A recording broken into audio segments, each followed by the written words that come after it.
Costa Rica, the country with the highest biodiversity on Earth.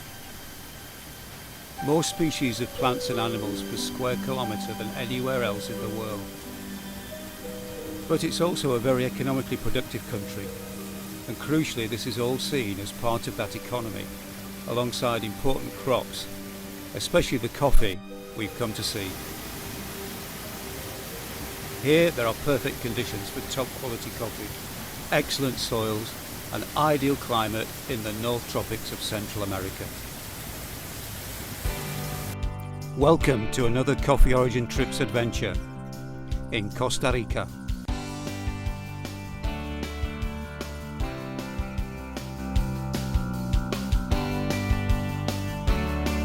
There are 8 main coffee growing regions and we visit 3: the Central Valley, the Western Valleys leading up to the Northern Highlands, and further south, Tarazú, leading up to the natural cloud forest reserves of southern Costa Rica. We take a circuitous route over 7 packed days. Just north of the capital, San Jose, near Alajuela, we visited Icafé de Costa Rica, the National Research Centre where a lot of exceptional work is done on diseases, cropping methods, pruning, soil conditioning, as well as developing better varieties and making sure farmers get the best up-to-date information for producing high-quality coffee.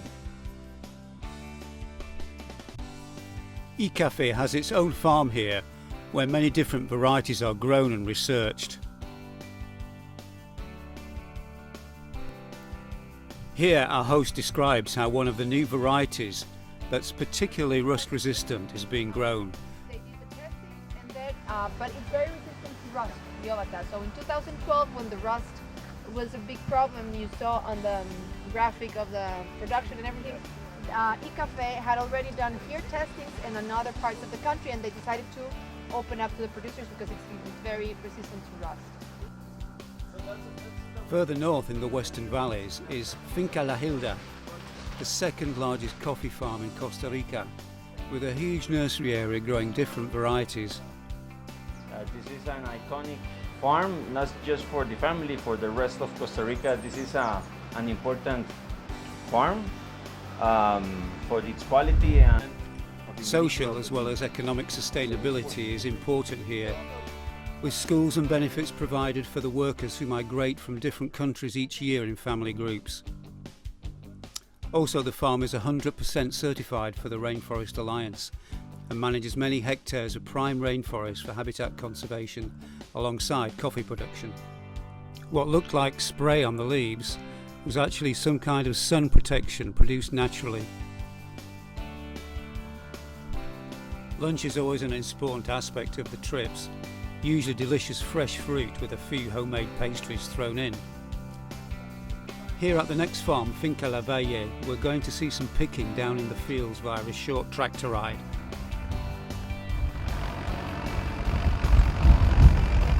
From here in the Western Hills, you can look back towards the Central Valley and the capital, San Jose. The landscape around here is quite steep, so hand picking is the only option.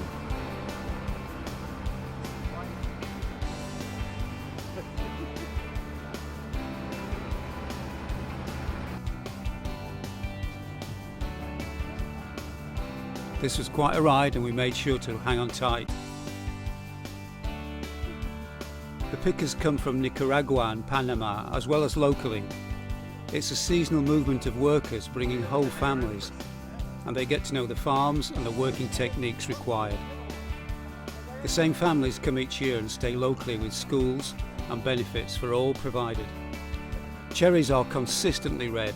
Everybody knows what to pick, so the weight of the beans is good when it gets taken to the station. It's nice to try a bit of picking. Due to this year's conditions, we're a little bit late in the season here, but there's still some picking going on.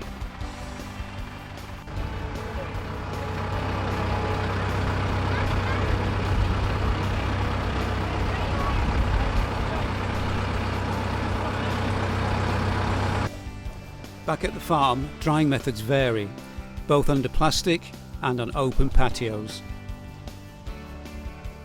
Simple raking regularly turns the beans over so they dry evenly, Everybody had a go.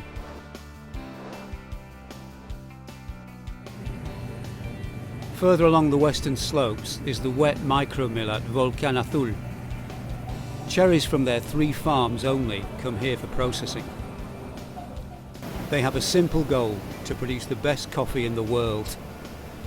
4 methods are used: natural, 2 kinds of honey, red and white, yellow, and washed.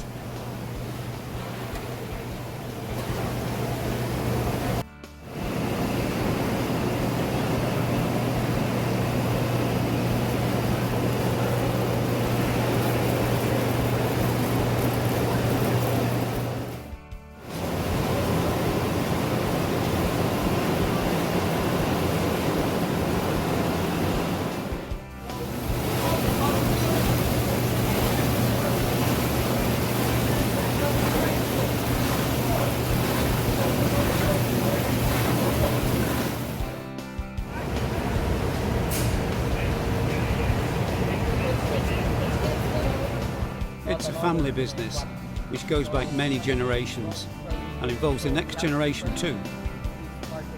The family have embraced national conservation values by purchasing over 1,500 hectares of native forest to manage with the coffee.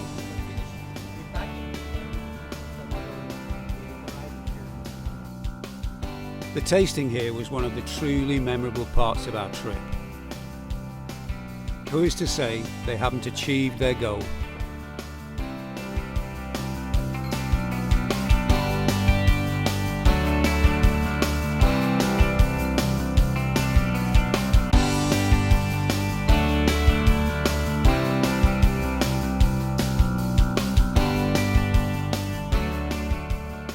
Staying in the Western Valley Highlands near Alajuela, our next visit is the only coffee farm in the world owned by Starbucks. Hacienda Alsacia. It's 240 hectares and has become their global headquarters for agronomy research. The farm doesn't primarily supply coffee to Starbucks, but is involved in the sustainability of coffee agronomy worldwide. New disease-resistant varieties are shared both locally and across the world, as well as new techniques in producing the higher quality coffee demanded by world consumers today.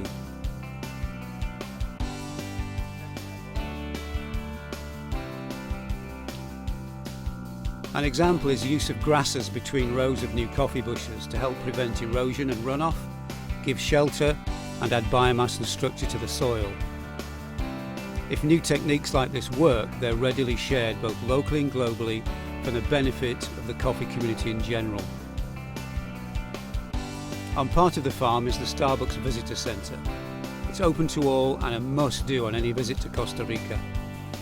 Nearby is another must-visit site, La Paz Waterfalls and Natural Park Wildlife Centre. Here you can see lots of endemic species close up, as well as the native cloud forest Costa Rica is famous for. Next up, it's the Tarazú region, south of the capital, and the Coopy de Dota in Santa Maria de Dota.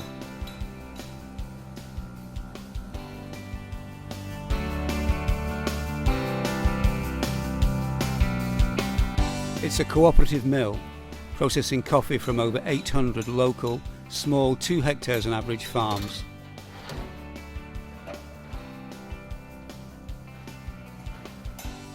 It was the first coffee mill in the world to be certified carbon neutral.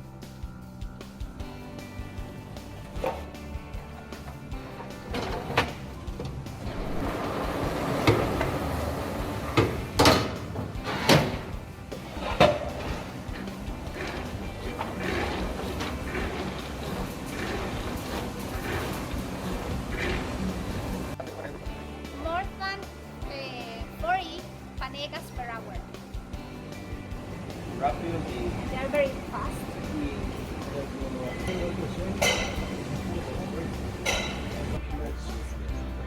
They produce fully traceable microlots by natural, honey and washed process, with kiln, raised bed and patio drying.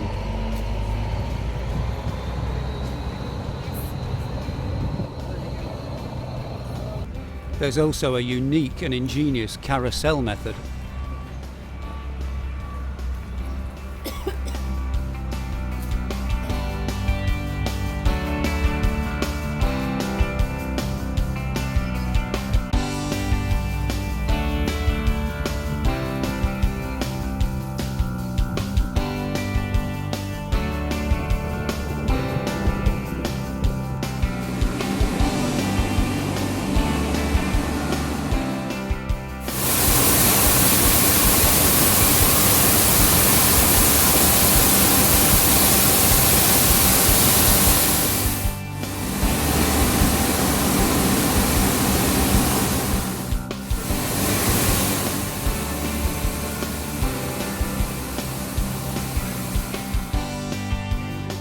Each microlot is sample roasted and cupped in the laboratory before pricing is set. That way, the true quality is recognised and speciality level coffee is the norm.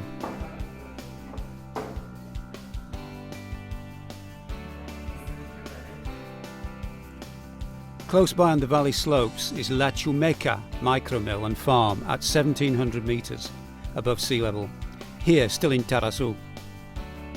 They use natural processes as normal, but are experimenting with an anaerobic method in steel drums, giving a different deep flavour to the coffee. It's then taken out and dried in traditional raised beds, moved by hand for evenness. The farm produces only small microlot amounts of high quality speciality coffee. It's truly handmade and much sought after, as our tasting can confirm.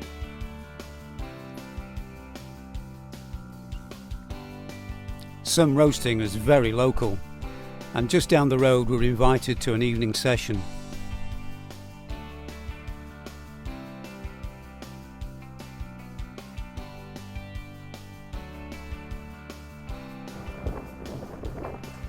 A little lower on the valley slopes, at 1450 metres, Hacienda Tobosi has produced cups of excellence with honey, semi-washed, natural and fully washed process.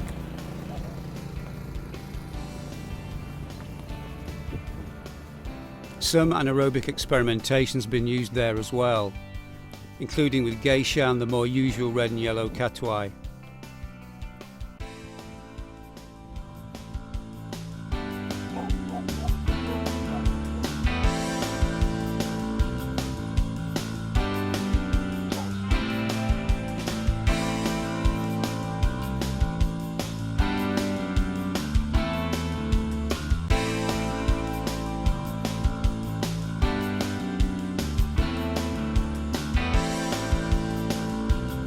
The cupping session here was also another memorable one.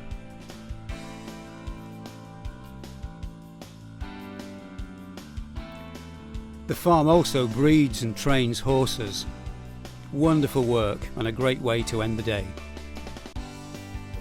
We switched from On the final day we visited our main hosts, Specialty Coffee Association of Costa Rica, at their offices in San Jose. Two in-depth talks tied together the whole week, and then a mega cupping of 220 strong tables was watched by many of the farmers who'd been specially invited and keen to know our scores and opinions.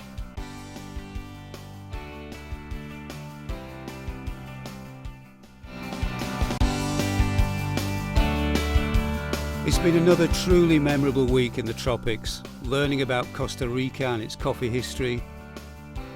Thank you so much to our wonderful hosts.